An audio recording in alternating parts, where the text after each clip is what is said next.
4 de julio. El 4 de julio la Iglesia Católica celebra a Santa Isabel de Portugal.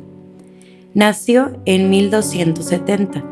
Era hija del rey Pedro III de Aragón, nieta del rey Jaime el Conquistador, bisnieta del emperador Federico II de Alemania. Le pusieron este nombre en honor de su tía abuela, Santa Isabel de Hungría. Santa Isabel tuvo la dicha que su familia se esmerara extremadamente en formarla lo mejor posible en su niñez. Desde muy niña tenía una notable inclinación hacia la piedad y un gusto especial por imitar los buenos ejemplos que leía en la vida de los santos o que observaba en las vidas de las personas buenas. En su casa le enseñaron que si quería en verdad agradar a Dios, debía unir a su oración la mortificación de sus gustos y caprichos y esforzarse para evitar todo aquello que la pudiera inclinar hacia el pecado. Sus educadores le enseñaron que una mortificación muy formativa es acostumbrarse a no comer nada entre horas y soportar con paciencia que no se cumplan los propios deseos, y esmerarse cada día por no amargarle ni complicarle la vida a los demás. A los 15 años, ya sus padres la habían casado con el rey de Portugal, Dionisio. Este hombre admiraba las cualidades de tan buena esposa, pero él por su parte tenía un genio violento y era bastante infiel en su matrimonio. Llevaba una vida nada santa y bastante escandalosa, lo cual era una continua causa de sufrimientos para la joven reina, quien soportara todo con tal más exquisita bondad y heroica paciencia. El rey no era ningún santo, pero dejaba a Isabel plena libertad para dedicarse a la piedad y a las obras de caridad. Ella se levantaba de madrugada y leía cada día 6 salmos de la Santa Biblia. Luego asistía devotamente a la Santa Misa. Enseguida se dedicaba a dirigir los labores del numeroso personal del palacio. En horas libres se reunía con otras damas a coser y bordar y fabricar vestidos para los pobres. Las tardes las dedicaba a visitar ancianos y enfermos y a socorrer cuanto necesitado encontraba. Hizo construir albergues para indigentes, forasteros y peregrinos.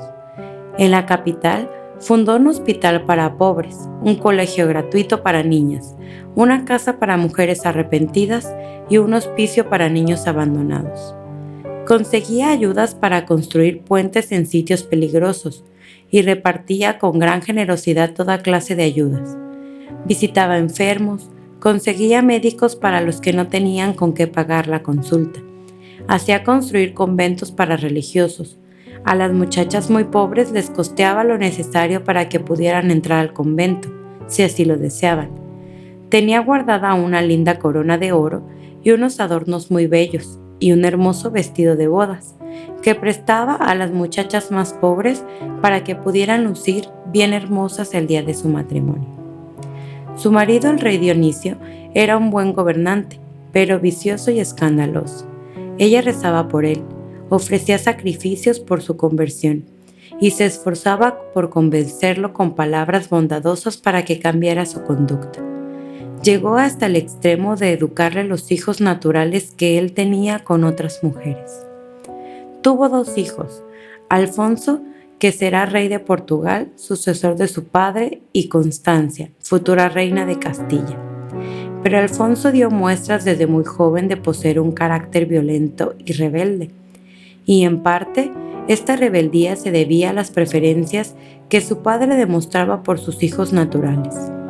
En 2 ocasiones, Alfonso promovió la guerra civil en su país y se declaró contra su propio padre. Isabel trabajó hasta lo increíble con su bondad, su amabilidad y su extraordinaria capacidad de sacrificio y su poder de convicción, hasta que obtuvo que el hijo y el papá hicieran las paces. Lo grave era que los partidos políticos hacían todo lo más posible para poder enemistar al rey Dionisio y su hijo Alfonso. Algunas veces, cuando los ejércitos de su esposo y de su hijo se preparaban para combatirse, ella se vestía de sencilla campesina, atravesaba los campos y se iba hacia donde estaban los guerreros, y de rodillas ante el esposo o el hijo, les hacía jurarse perdón y obtenía la paz. Son impresionantes las cartas que se conservan de esta reina pacificadora. Escribe a su esposo: como una loba enfurecida a la cual le van a matar a su hijito, lucharé por no dejar que las armas del rey se lancen contra nuestro propio hijo, pero al mismo tiempo haré que primero me destrocen a mí las armas de los ejércitos de mi hijo antes que ellos disparen contra los seguidores de su padre. Al hijo le escribe: por Santa María la Virgen te pido que hagas las paces con tu padre. Mira que los guerreros queman casas, destruyen cultivos y destrozan todo. No con las armas, hijo, no con las armas. Arreglemos los problemas, sino dialogando, consiguiendo arbitrajes para arreglar los conflictos. Yo haré que las tropas del rey se alejen y que los reclamos del hijo sean atendidos, pero por favor, recuerda que tienes deberes gravísimos con tu padre como hijo y como súbdito con el rey. Y conseguía la paz una y otra vez. Su esposo murió muy arrepentido, y entonces Isabel dedicó el resto de su vida a socorrer pobres, auxiliar enfermos, ayudar a religiosos, rezar y meditar. Pero un día supo que entre su hijo Alfonso de Portugal y su nieto el rey de Castilla había estallado la guerra.